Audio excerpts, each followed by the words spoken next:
सभी को सादर नमस्कार। सरोकार साझा मंच इंदौर के अक्टूबर माह के कार्यक्रम की श्रृंखला में मैं इंदौर से निरुपमा त्रिवेदी आज आपके बीच उपस्थित हूँ। इस बार के आयोजन में हम स्वर्गीय डॉक्टर विशंबरनाथ उपाध्याय जी की स्मृति में जन्म शताब्दी वर्ष मनाते हुए उन्हीं की लिखी हुई कविताओं के द्वारा उन्हें अपने श्रद्धा सुमन अर्पित कर रहे हैं। डॉक्टर विशंबरनाथ उपाध्याय जी कानपुर विश्वविद्यालय के उपकुलपति, सक्रिय उत्कृष्ट साहित्यकार रहे हैं। हिंदी, संस्कृत, उर्दू तीनों ही भाषाओं पर उनका समान अधिकार रहा है और लगभग 70 पुस्तकों का उन्होंने लेखन किया है और उन्हें अनेकों सम्मानों से अलंकृत किया गया।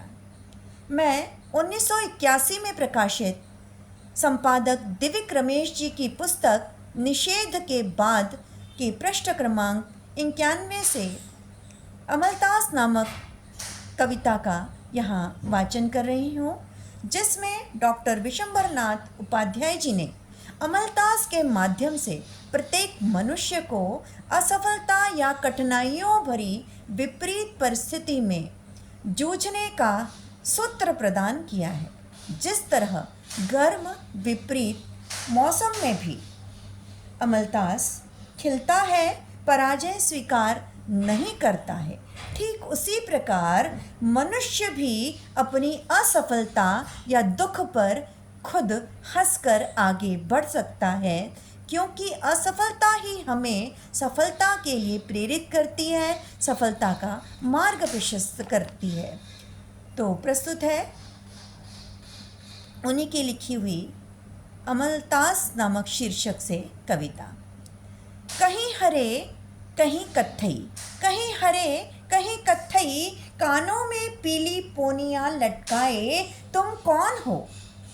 तुम कौन हो? धारासार वर्षा में सिर्फ कुछ उचके, धारासार वर्षा में सिर्फ कुछ उचके, शीत में उजड़ गए चुपचाप, शीत में उजड़ गए चुपचाप। अब जब सब जल भुन रहे हैं, अब जब सब जल भुन रहे हैं, हाफ रही है हयात, हाफ रही है हयात, औंघता हुआ सुखी अस्तित्व, औंघता हुआ सुखी अस्तित्व, तुंदिल हो रहा है उमस में, औंघता हुआ सुखी अस्तित्व तुंदिल हो रहा है उमस में। तब तुम ही बताओ अमलतास, तब तुम ही बताओ अमलतास, तुम्हें ताप में क्या मिल गया है? तुम्हें ताप में क्या मिल गया है, जो प्रत्येक लू लपट पर, जो प्रत्येक लू लपट पर तुम पीताब झुमके निकालते हो?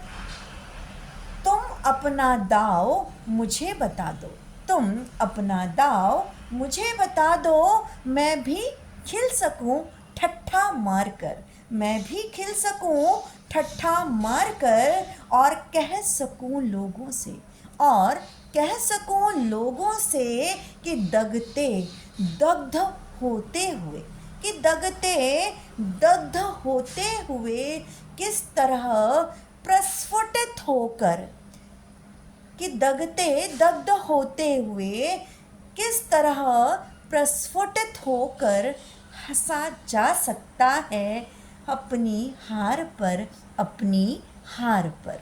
धन्यवाद।